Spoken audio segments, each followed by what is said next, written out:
Bonjour et bienvenue dans cette seconde vidéo sur le sujet des antagonistes non sympathiques.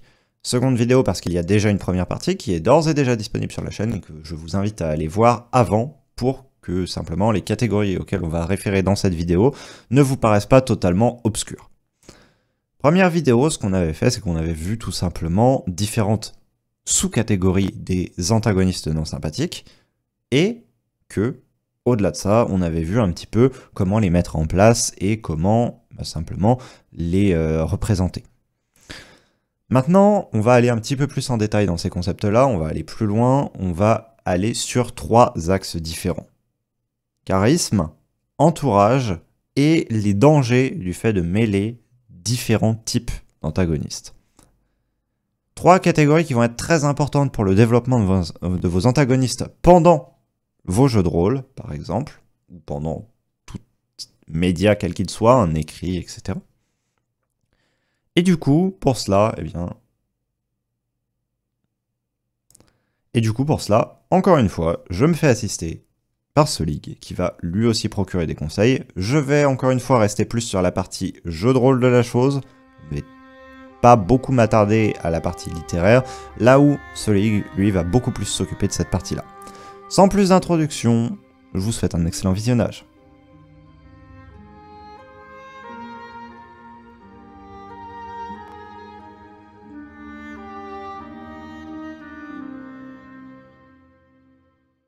Pour tout simplement aider ceux qui voudraient écrire ce genre de méchants, ou même simplement donner des idées à d'autres personnes, et puis un peu éduquer tout le monde, hein, c'est toujours cool.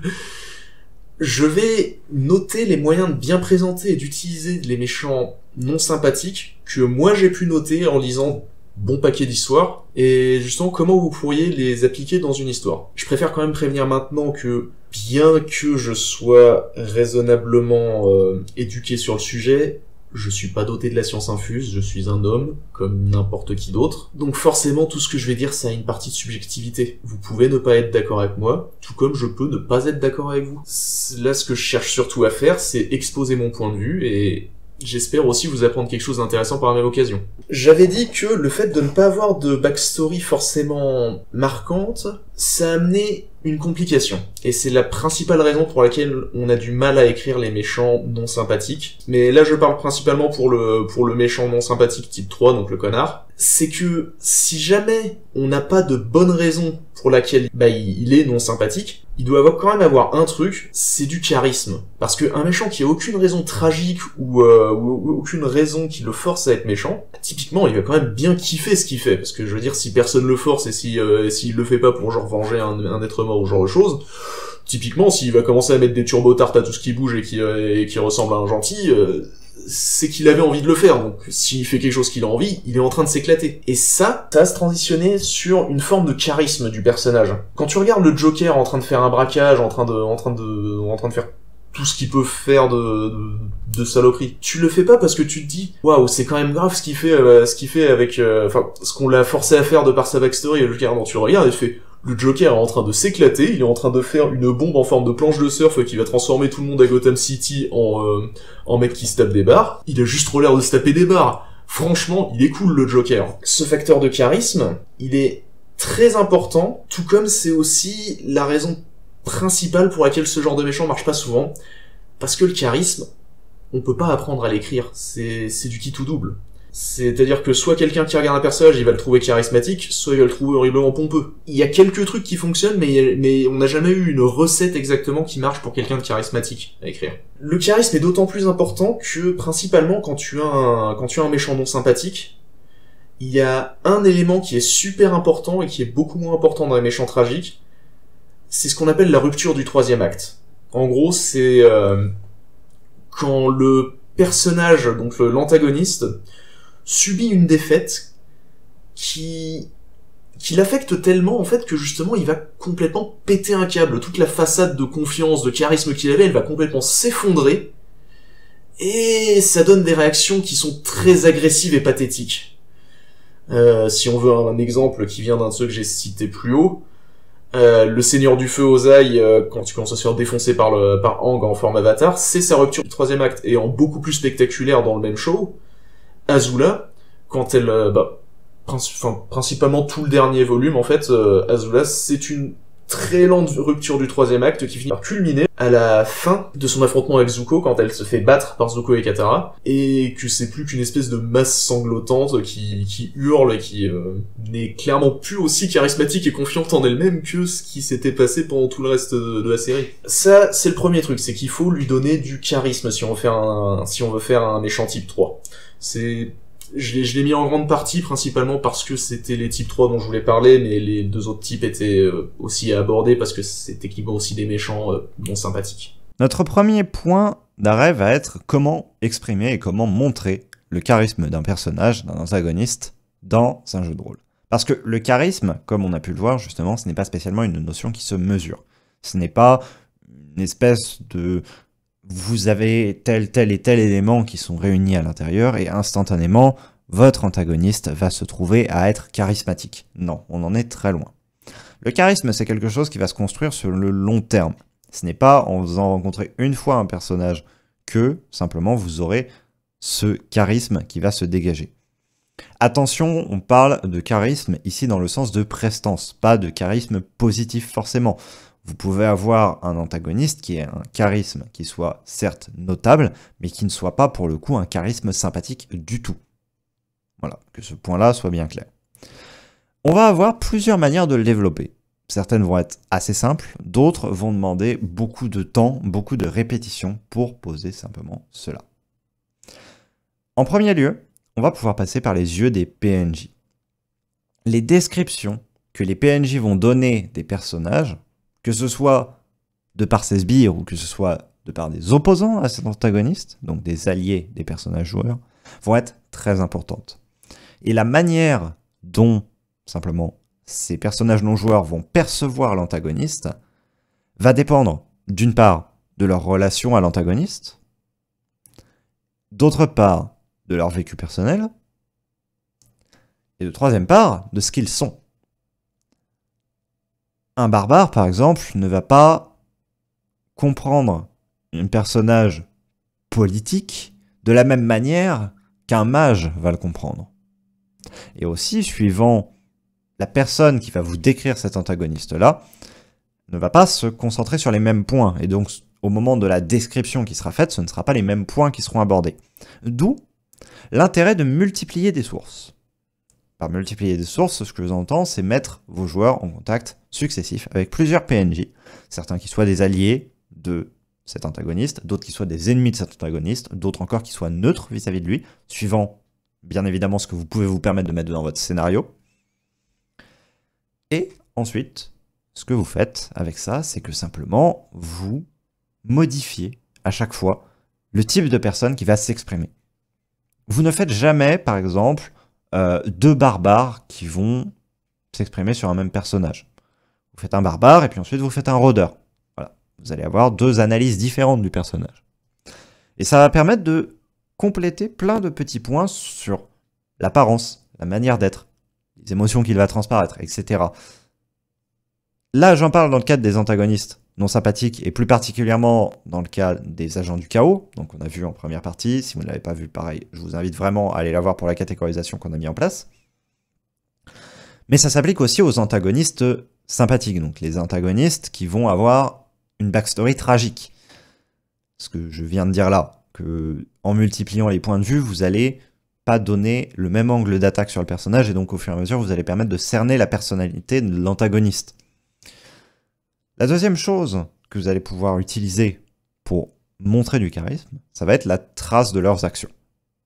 La trace de leurs actions, ça va être les dégâts qu'ils vont causer, ça va être simplement l'image qu'ils vont laisser auprès des personnages non joueurs. Donc là, on revient avec le premier point qu'on avait vu, mais vraiment décrire les actions qu'ils vont faire, donc non pas pendant qu'elles sont en train de les faire, mais après coup, c'est-à-dire que les personnages joueurs rentrent dans un village qui a été dévasté par l'antagoniste. Comment est-ce que le village est? Est-ce que il y a une méthode opératoire? Est-ce que c'est juste brutal? Est-ce que il y a quelque chose d'étrange qui plane? Et tout ça, si vous amenez des bons éléments et des choses originales, vous pouvez donner énormément de charisme à votre antagoniste par cette voie-là. Une manière spécifique d'exécuter un personnage par exemple. Même si, encore une fois, pour les descriptions de ce type, je vous renvoie à la vidéo qui va bientôt sortir sur le contrat social, et aussi à l'explication qu'on en avait fait en première partie, l'importance de l'établir en amont de prévoir ce genre de scène.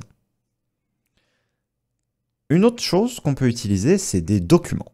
Alors, les documents, c'est un truc qui est assez peu utilisé en fait, qui pourtant peut être très facilement mis en place.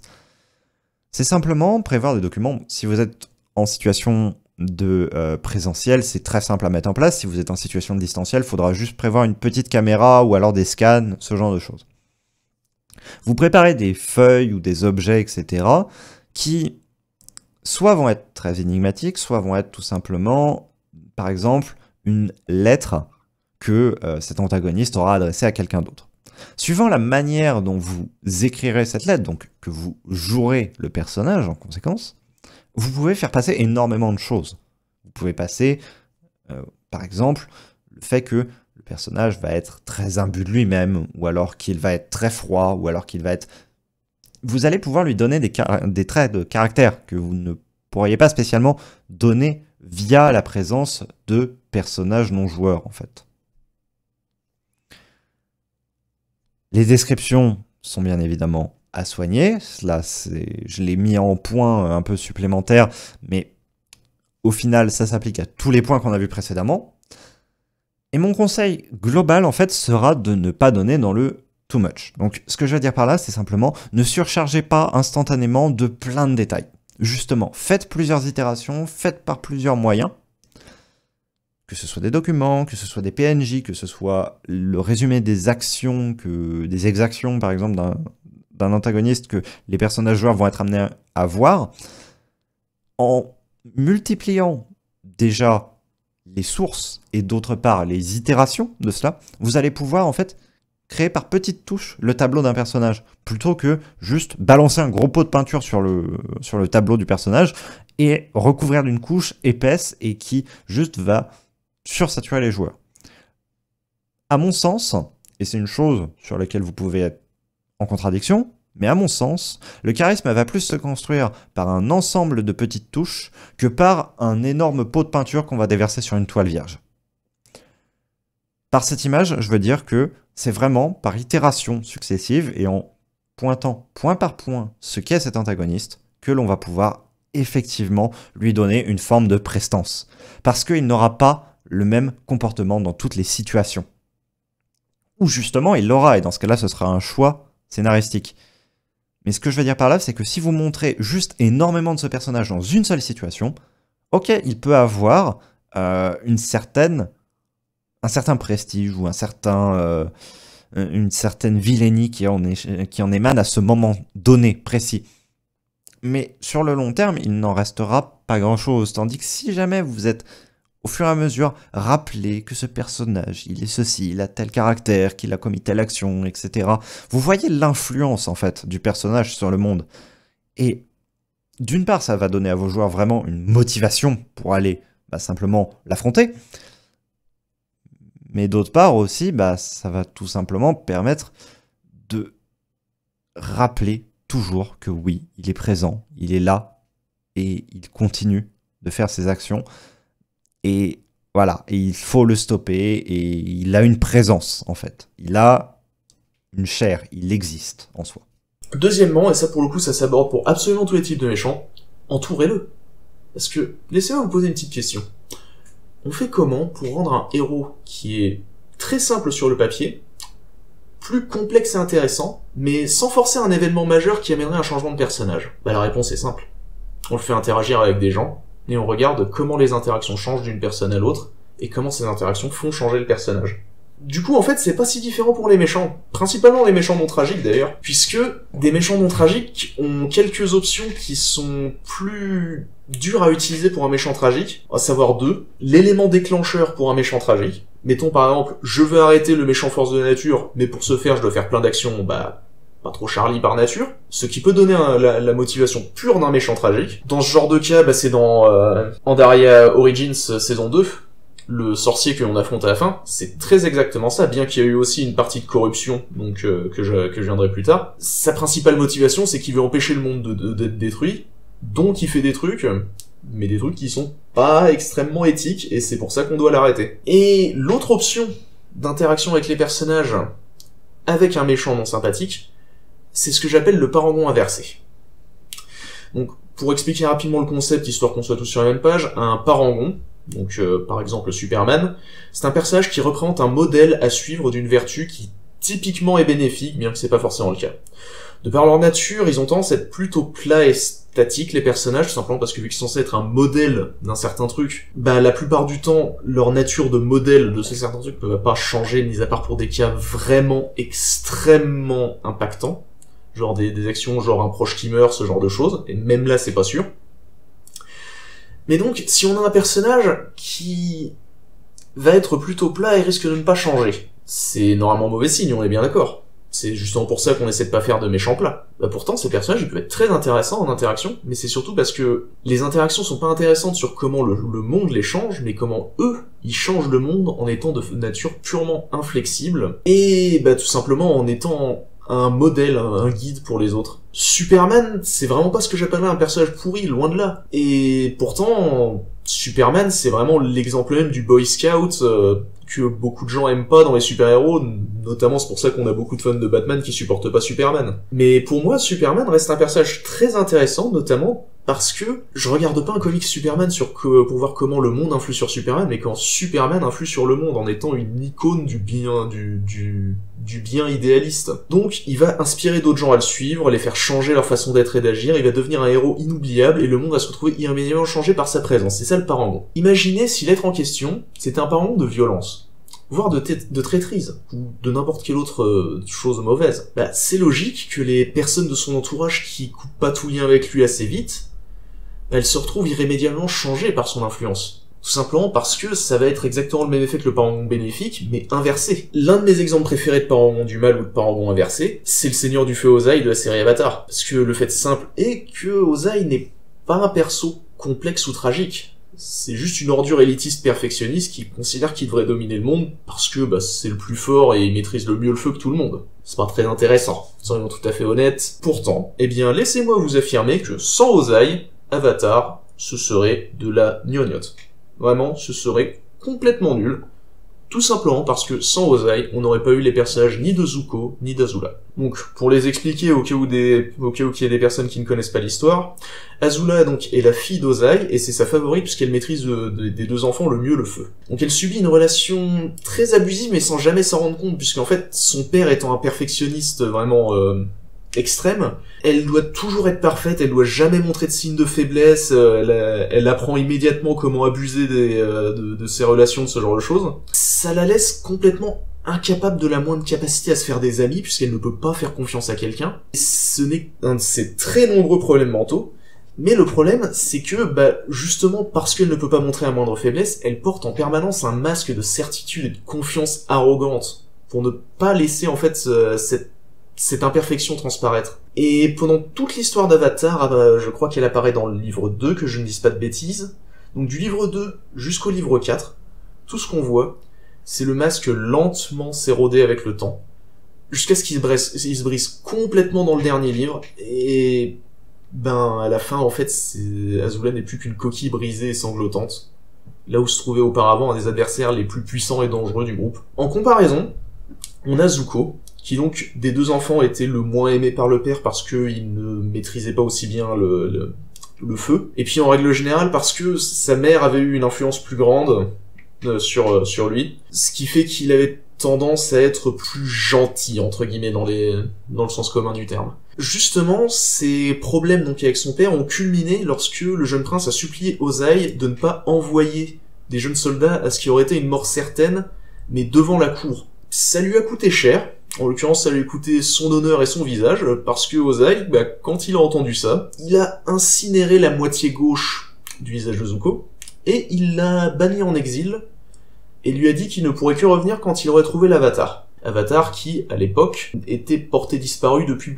plus d'une dizaine d'années, donc autant dire que c'était juste une quête sans aucune chance de réussite, juste pour s'en débarrasser à jamais. Et le fait est que Zuko, Dû au fait qu'il a été éloigné de donc d'Ozai, et qu'il avait un support bénéfique en la présence de l'oncle Hiro, et ben, malgré qu'il ait eu une rechute dans l'influence paternelle au début fin du livre 3, ou alors c'était fin du livre 2, début du livre 3, mais c'était dans ces eaux-là, bah il a quand même finalement parvenu à triompher de l'emprise de son père sur sa vie et son être, et il est devenu officiellement un protagoniste qui était super intéressant, notamment parce que t'avais envie qu'il devienne un protagoniste dès le 2e épisode, en fait. Parce que tu voyais juste que le mec s'était mal fait traiter toute sa vie, et que il avait besoin d'un câlin, quoi.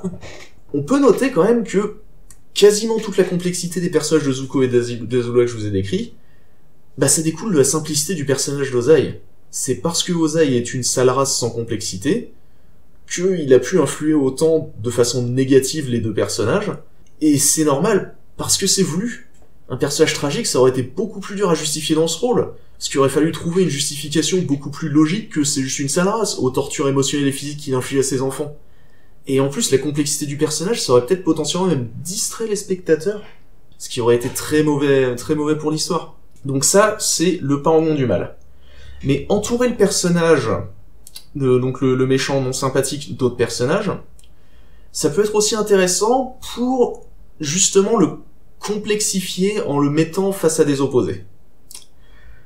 C'est-à-dire que, bon, j'ai encore une fois parlé d'Ozai, notamment parce que c'est juste un bon exemple pour ça en fait, hein, j'ai pas besoin de me justifier à un moment. Donc Ozai, il apparaît officiellement que dans le livre 3 de la série. Mais pourtant, bah il est présent et terrifiant dès le 2e épisode du livre 1. Parce que, justement, on voit ce qui est arrivé à Zuko, et on sait que donc Ozai, par définition, ne peut pas être quelqu'un de bon. Parce que je veux dire, quel père digne de ce nom brûlerait la moitié gauche du visage de son fils et l'enverrait en exil jusqu'à la fin des temps?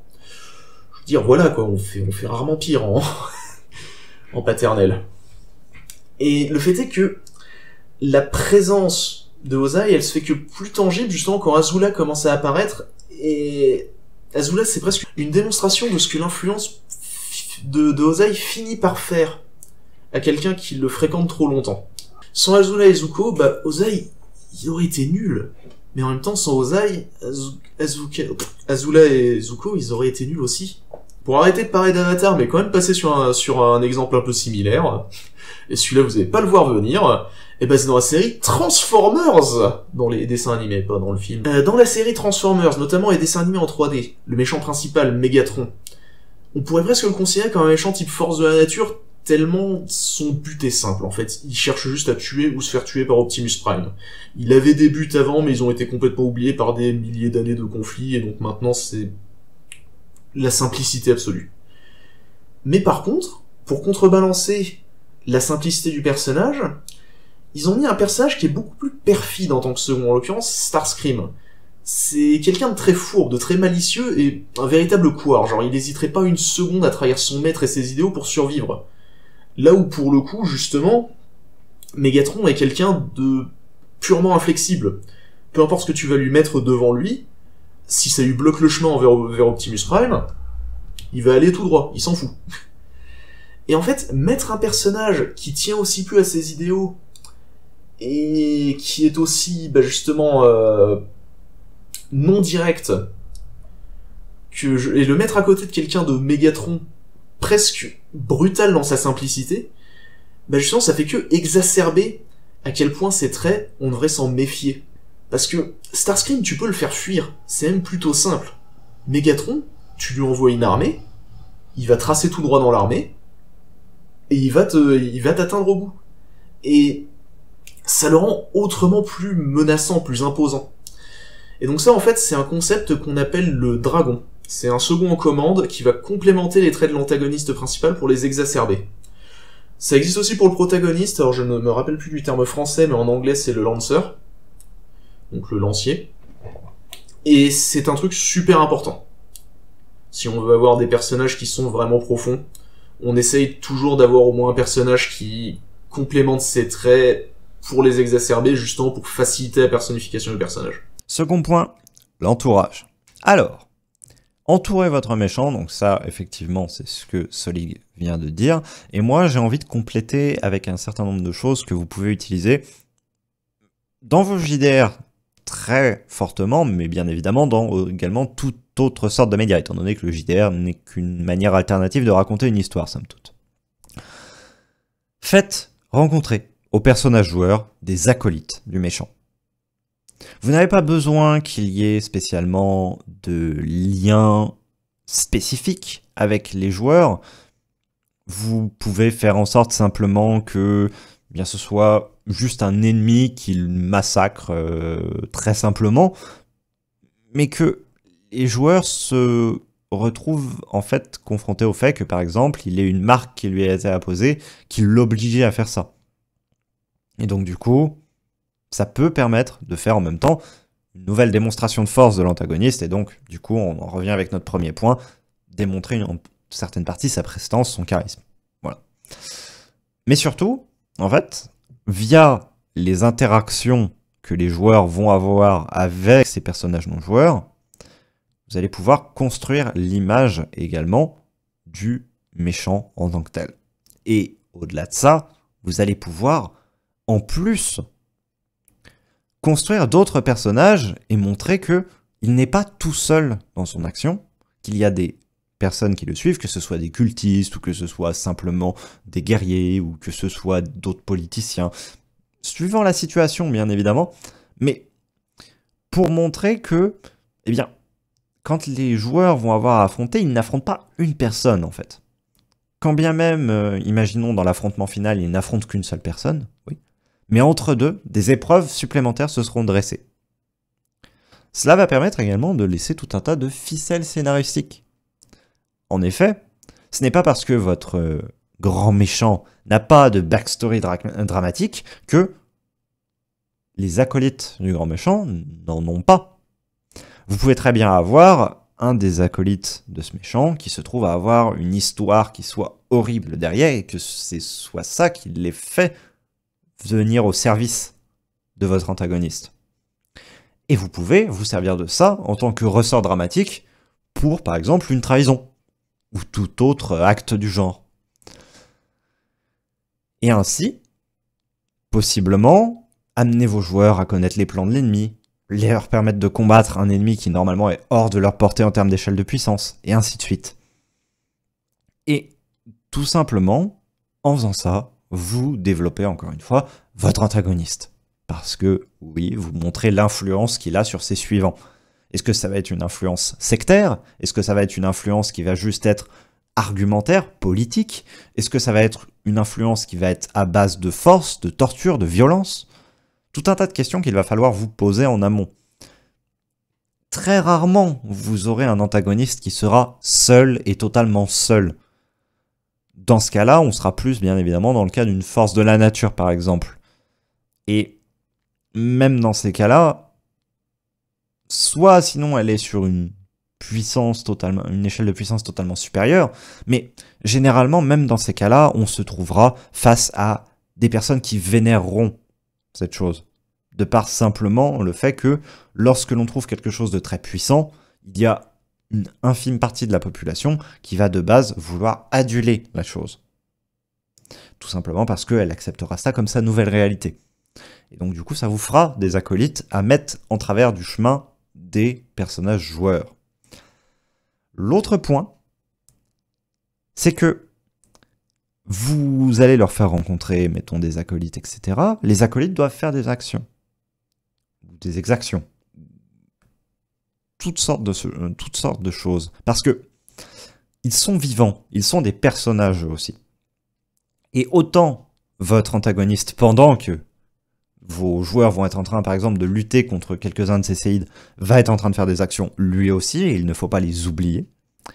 Autant, également, si jamais vous êtes en train de confronter vos PNJ aux méchants, vos personnages joueurs, pardon, aux méchants, bah dans ce cas-là, forcément, vous allez également avoir les séides de ce grand méchant qui vont aussi faire des actions, pas forcément dans l'entourage des joueurs, mais qui vont faire des actions ailleurs.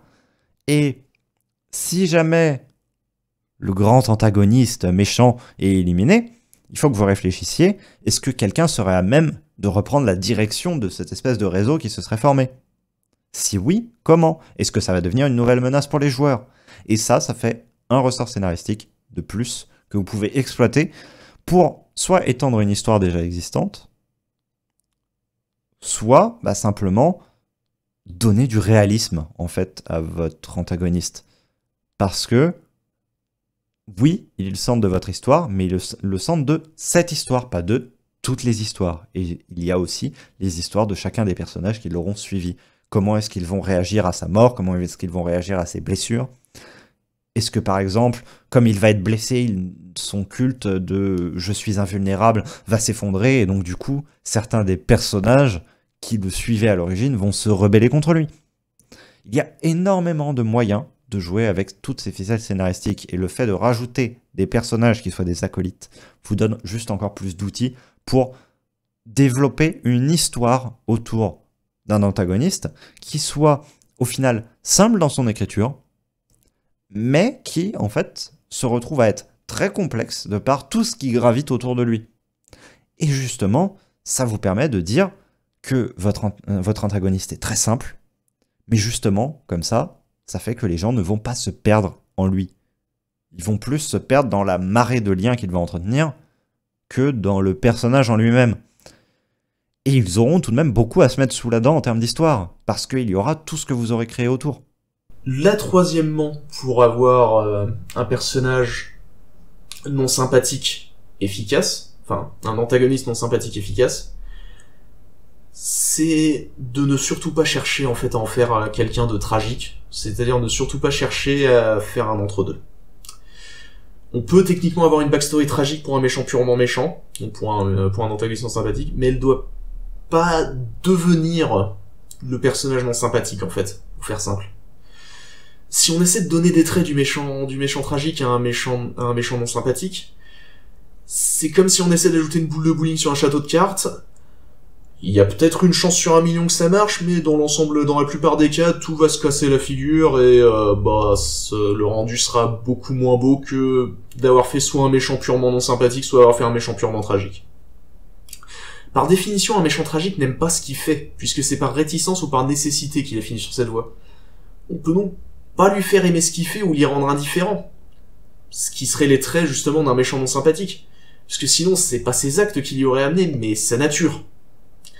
Et pour ça, j'ai 2 énormes exemples, qui viennent en plus de la même franchise, et il y a de grandes chances qu'on va pas m'aimer pour ce que je vais dire. Et ces 2 exemples, c'est Ultron et Thanos, des films Avengers et non pas des comics.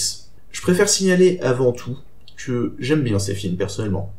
Je veux dire, je suis pas non plus le grand fan d'Avengers de tous les temps, mais j'aime bien les regarder, je trouve que c'est des films décents. Ça m'empêche pas de trouver les méchants mal écrits. L'un n'empêche pas l'autre, et je respecte énormément le travail du Marvel Cinematic Universe. Passons pour le moment à Ultron. Ultron, pour moi, c'est le moins pire des deux vis-à-vis de ce problème, parce que c'est, on va dire, rattrapable encore. On a quand même un gros souci de consistance du personnage, parce qu'il alterne sans arrêt, en fait, entre une IA sans émotion qui a déterminé que le meilleur moyen de sauver le monde, c'est de détruire l'humanité, et qui s'exécute à sa tâche avec une efficacité effrayante, ce qui est supposé être le Ultron des comics, d'ailleurs. Mais en même temps, par moment, cette IA sans émotion devient une personne tellement isolée, et qui se sent tellement seule, qu'elle va traiter Pietro et Wanda comme des enfants adoptifs, et qui va kidnapper Black Widow simplement pour avoir quelqu'un à qui parler. Il y a même encore un petit moment simplement un moment où Ultron qui devient un méchant un peu typique qui va détruire le monde et qui va battre les Avengers avec son armée de clones et il a l'air de se taper des barres pendant qu'il fait ça. Et le problème, c'est que si c'est une IA qui a déterminé de par son raisonnement purement mathématique que sauver le monde ça passe à détruire l'humanité, si c'est une IA qui peut pas ressentir d'émotion, comment elle se sent seule? Comment elle ressent de la joie quand elle est sur le point de battre les Avengers? Pourquoi est-ce qu'elle va traiter Pietro et Wanda comme des enfants adoptifs? Ça cause énormément de problèmes simplement parce que le personnage de base avait pas été écrit pour être un méchant sympathique ou tragique, mais par contre les scénaristes, quand ils ont vu le Ultron de base, ils se sont dit on va essayer de le rendre sympathique, donc on va lui rajouter ça, et ils ont pas réfléchi à est-ce que ça entrerait en conflit avec le personnage de base, l'essence basique du personnage. Et ça a causé un personnage que personnellement j'ai toujours trouvé une présence faible à l'écran, honnêtement. Thanos, au moins il est intimidant, c'est ce que je lui donnerais. Mais pour moi, j'ai jamais trouvé ça comme étant un personnage complexe ou même un bon personnage. Parce que c'est pas un personnage complexe. C'est deux personnages simples dans un trench coat qui essaient de paraître complexes, mais qui y arrivent pas. Je vais m'expliquer avant qu'on m'incendie en commentaire. Donc, le Thanos originel, il avait une raison simple de détruire la moitié de l'univers. En fait, il était follement amoureux de la personnification de la mort, qui en avait absolument rien à foutre de lui. Et pour attirer son attention et son amour, il voulait faire cadeau de la moitié de l'univers à justement donc la mort, donc massacrer la moitié de l'univers. Ça le rendait extrêmement dangereux, tout simplement parce qu'il était complètement instable et déterminé à tout. C'est justement sa nature très instable était même dans son titre, puisque le titre original de Thanos c'était le Titan fou. Simplement, ce genre de but, il a probablement pas dû plaire simplement aux scénaristes donc de Infinity Wars, qui se sont dit qu'on pouvait lui donner un but complexe. Et honnêtement, ça pouvait se faire, mais il aurait fallu complètement effacer le Titan fou et pas le laisser ressortir par moment. Puisque en fait, ce qui s'est passé, c'est que si Thanos c'était véritablement un méchant réticent et qui voulait vraiment sauver l'univers, déjà il aurait pu trouver une autre solution qu'en détruire la moitié. Je veux dire, le fait est qu'il avait un gantelet avec des pouvoirs infinis. Certes, si jamais il recréait des ressources, les gens reconsommeraient. Mais, je veux dire, il s'en fout. Il y a un gantelet à puissance infinie, il peut recréer autant qu'il veut des ressources. Oui, t'as le côté nihiliste, tout ça, mais... Je veux dire, il aurait juste cherché une solution, ça aurait été mieux. Puisque je tiens à rappeler que le gantelet d'infinité n'a pas de limite donnée au pouvoir. Le seul moment où les pierres ont atteint leur limite, c'est quand Thanos a essayé de les détruire, enfin d'utiliser les pierres pour détruire les pierres, comme il le dit lui-même. Le fait est que c'est le seul moment où... et encore, c'est même pas une limite, parce que le gantelet a réussi à le faire.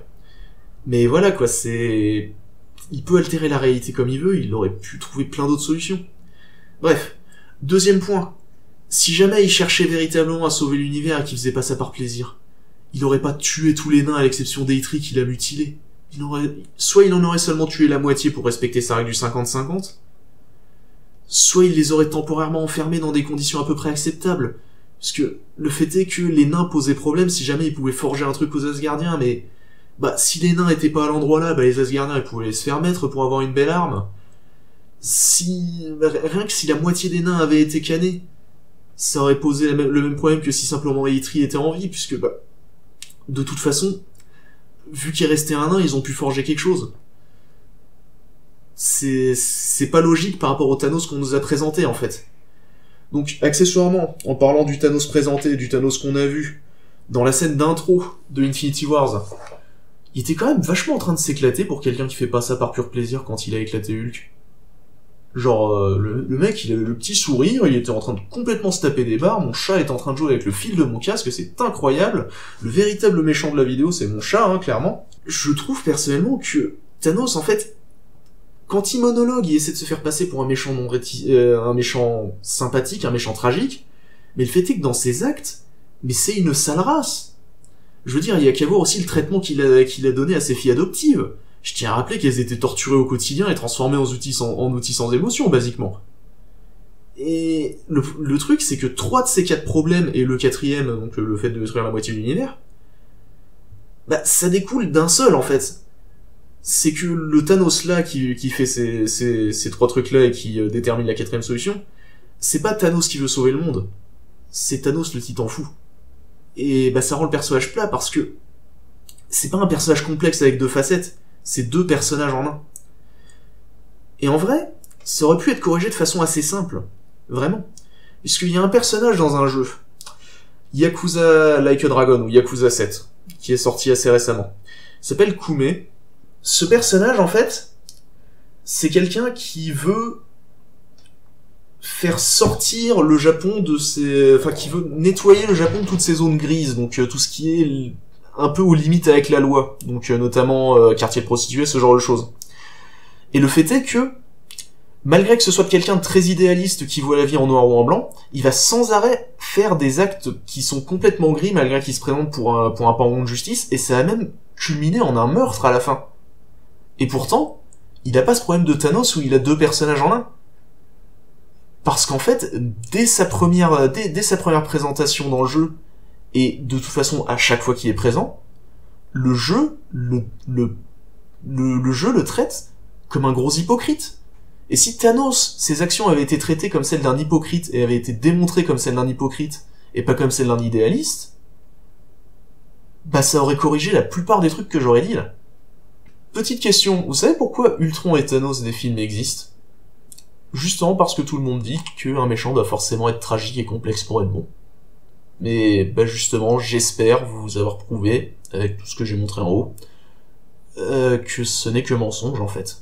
On peut avoir des personnages qui sont simplement méchants parce qu'ils sont méchants, et avoir des bonnes histoires avec. Ne pas mêler les catégories. Alors, ne pas mêler les catégories, ça va aborder ici plusieurs points, donc je vais pas revenir sur tout ce que Soleil a déjà dit, étant donné que c'est déjà assez complet. Par contre, la partie sur laquelle je vais insister, c'est que, vous voyez, vous pouvez ne pas mêler, effectivement, mais vous pouvez tout de même faire comme si il y avait une backstory tragique, un antagoniste qui n'est pas du tout tragique, juste pour semer le chaos. C'est un ressort scénaristique que vous pouvez complètement utiliser. Faire croire que, en fait, eh bien, il a toute une backstory horrible, etc., alors qu'en fait, pas du tout. L'exemple typique, dans ce cas-là, ce sera le Joker, même si c'est extrêmement évident. Regardez, à chaque fois que vous vous retrouvez à faire face au Joker, il va jamais vous dire la même raison pour laquelle il a la cicatrice. Il invente à chaque fois une nouvelle backstory. Alors qu'en fait, potentiellement, aucune n'est vraie, on n'en sait rien. Et justement, tout l'intérêt de la chose, ça va être de faire croire qu'il y a quelque chose, faire croire à vos personnages joueurs qu'ils peuvent travailler là-dessus pour peut-être le déstabiliser, etc. Et au moment de l'affrontement final, s'apercevoir qu'en fait, ça sert strictement à rien. Et ça peut participer à la construction du charisme. Parce que, certes, sur le long terme, sur toute la période de création, planification, placement du personnage dans l'univers, le charisme ne va pas trop être présent, étant donné que ça va juste être un personnage avec, encore une fois, une backstory dramatique. Mais par contre, au moment du reveal que, en fait, bah non, il a pas de backstory du tout, c'est juste il fait du mal parce qu'il aime ça. Voilà. Bah là, par contre, ça va complètement contribuer à l'image du personnage. Ça va lui mettre un élément de plus qui va vraiment le rendre dangereux, parce que ça veut dire qu'il a été capable de manipuler des personnes, alors que, bah, en fait, il n'y avait rien. Et juste sur cette base de rien, il a réussi à faire changer l'esprit de tel et tel PNJ qu'ils vont avoir rencontré, tel et tel PJ qui ont cru ce que l'antagoniste leur a dit, etc., etc. Autre chose que je voudrais vous dire, évitez de faire ce que j'ai fait dans Origins. Alors, je vais expliquer pourquoi.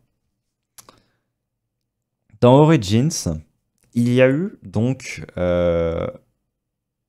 un méchant qui était, pour le coup, à la base, un méchant qui était purement, en fait, non pas dramatique justement, hein, parce que le dernier boss que les joueurs ont eu à affronter était un mage qui juste essayait d'ouvrir un portail pour essayer de purger la réalité, parce qu'il était persuadé que la fin du monde arrivait et que son action allait sauver la planète, au final.